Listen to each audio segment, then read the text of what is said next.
গত ৭ আগস্ট রাতে খয়েরপুর আমতলী বাইপাস সড়কের একটি ধাবার সামনে থেকে একটি অটো গাড়ি আটক করে আমতলী থানার পুলিশ। অটো গাড়িটিতে তল্লাশি চালিয়ে পুলিশ ৯০,০০০ ইয়াবা ট্যাবলেট উদ্ধার করে। সেই সাথে অটো চালক সুবীর সূত্রধরকে পুলিশ গ্রেফতার করে। তাকে জিজ্ঞাসাবাদ চালিয়ে আমতলী থানার পুলিশ জানতে পারে সে সঞ্জয় সূত্রধরের বাড়ি থেকে এই ইয়াবা ট্যাবলেটগুলি নিয়ে আসছিল।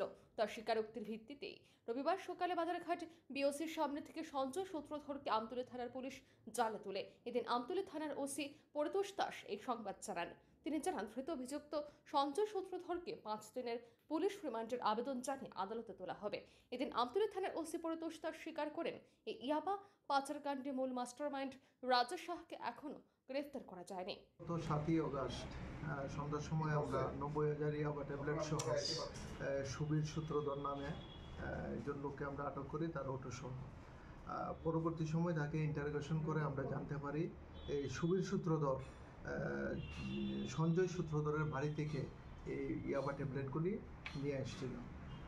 তার ইন্টারোগেশনের বেসিসে আমরা আজকে সঞ্জয় সূত্রধরকে আটক করেছি এবং তাকে ৫ দিনের পুলিশ রিমান্ড চেয়ে আমরা আদালতে আজকে প্রেরণ করব। কোনখান থেকে আটক করেছি?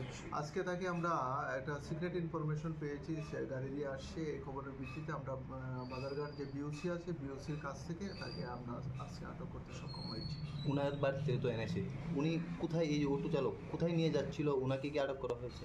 অটো চালককে তো আমরা ৭ তারিখে আটক করলাম। না, উনি যেখানে নিয়ে যাচ্ছিল না, এটাকে আটক করা হয়নি। আমরা রেড করেছি ওনার বাড়িতে, যে রাজা শাহ, তার বাড়িতে আমরা রেড করেছি, তাকে পাইনি। আর এই কেস কানেকশনে আমরা তাকে অ্যারেস্ট করব।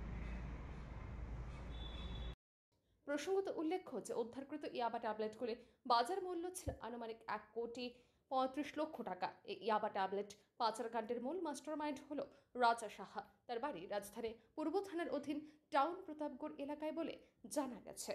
ব্যুরো রিপোর্ট, আর নিউজ।